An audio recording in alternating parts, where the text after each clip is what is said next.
نبی کریم صلی اللہ علیہ وسلم کے سامنے ایک خاتون کا ذکر ہوا، اور خاتون کون سی ہے؟ صحابیہ ہے، اور صحابیہ بھی ایسی ہے۔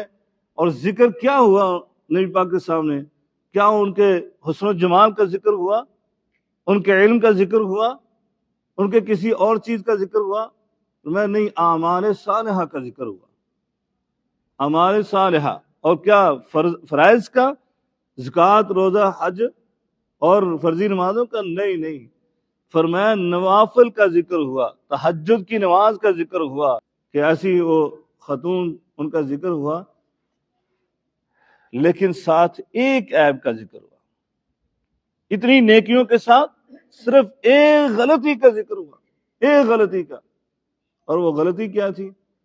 کہا زبان کی ذرا ترش ہیں، اور پڑوسی جو ہیں ان کی زبان سے تنگ ہیں، بس اتنا ذکر ہوا۔ اور ناطق وحی زبان نبوت سے پتہ کیا فرماتے ہیں؟ میں ہی فی النار،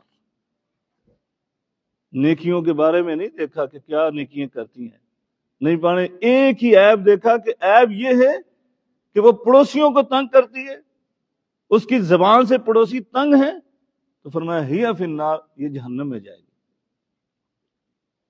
آپ اندازہ لگائیں ہم کون سی نیکیوں پر اتراتے ہیں، کون سے نیک اعمال ہیں، صالح اعمال ہیں جن پر ہم جو ہے بڑے فخر کریں گے، جن پر ہمیں نجات کا جو ہے وہ امید لگائے بیٹھے ہیں، کہ ہمارے ساتھ ہماری زبانوں سے کتنے لوگ مجروح ہوتے ہیں، کتنے لوگوں کے دل جو ہے وہ دکھتے ہی نہیں ہیں بلکہ پاش پاش ہو جاتے ہیں۔ کبھی خیال کیا ہم نے کہ میں نے یہ بات کی ہے تو اس سے اس کے سامنے والے کا، مسلمان کا دل کتنا ٹوٹ چکا ہوگا؟